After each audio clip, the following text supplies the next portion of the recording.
مور دین 75% جو ہے ڈیزیز کو سمجھ بیٹھتا ہوں یا سمجھ رہا ہوتا ہوں یا رائٹ ٹریک پہ چلا جاتا ہوں. لیکن میں سمجھتا ہوں کہ اگر آپ 50% سے بھی زیادہ اگر اس کو صحیح سے درست طریقے سے انٹرپریٹیشن کر لیں گے، مور دین 50% یا اراؤنڈ 50% جو ہے صحیح ٹریک پہ چلے آئیں گے ڈیزیز کے یا پیشنٹ کی ڈائگنوسس کے. یعنی ڈائگنوسس بڑی اہم ہوتی ہے. تو سی بی سی میں جو چند میجر چیزیں ہوتی ہیں اس میں ہم صرف جو ہے، میں نے اکثر لوگوں کو دیکھا، معذرت کے ساتھ اس گروپ کی بات نہیں، اکثر لوگوں کو دیکھا ایچ بی دیکھتے ہیں، اسی کو مارک کر لیتے ہیں، اللہ خیر صلی اللہ.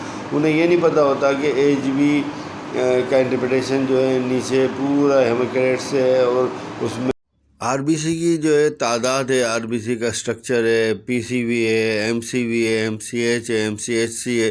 یعنی اتنا کچھ ہے کہ اس سے آپ ہر طرح کے امراض کو پکڑ سکتے ہیں اور سمجھ سکتے ہیں. ایچ بی دیکھ لینا سب کچھ نہیں ہوتا، اس کی پوری انٹرپریٹیشن ہوتی ہے، پورے نیچے بلڈ کی آر بی سیز کی بھی انٹرپریٹیشن ہوتی ہے. اس کے بعد نیچے آ جاتا ہے ٹی ایل سی یا total لیوکوسائٹ count.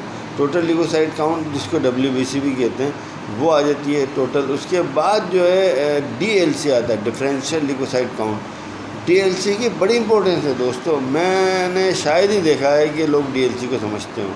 D L C کی تو اتنی امپورٹنس ہے کہ میں ٹیوبرکلوسس یعنی ٹی بی سے لے کر اور ٹائیفائڈ، اور ٹائیفائڈ سے لے کر وائرل فیور، اور وائرل فیور سے لے کے بیکٹیریل فیور، اور بیکٹیریل سمجھ لیں انفیکشن، اور ایون فنگل انفیکشن تک.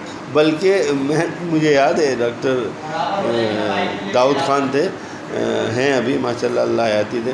انہوں نے کیس بھیجا تھا تو میں نے کہا کہ اس کے سی بی سی سے میں نے کہا کہ اس کے پیٹ کے اندر کیڑے، یہ تک پتہ چل جاتا ہے. پیراسائٹک انفیسٹیشن بھی پتہ چل جاتا ہے.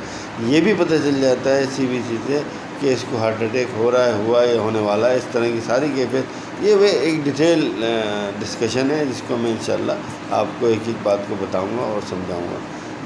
میں مطلب کوشش کرتا ہوں آپ لوگوں کو سمجھانے کی. میں جب چینل پہ دیتا ہوں اپنی ویڈیوز تو اس کو صرف کیا کریں کہ لائک کر لیا کریں، سبسکرائب کر لیا کریں، تاکہ میں ایک ایک کو جا کے نہ دوں. اس کی وجہ کیا ہے دوستو کہ میں جب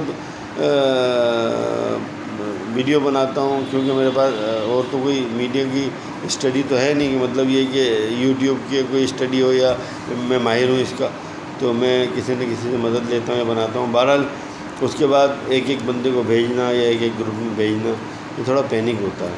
تو میں چاہتا ہوں کہ میں جیسے ہی یوٹیوب پہ بھیجوں تو آپ لوگوں کو ویسے مل جائے، جیسے کہ ملتی ہے، بہت سو کو مل رہی ہے، تقریباً 500-600 افراد کو مل جاتی ہے.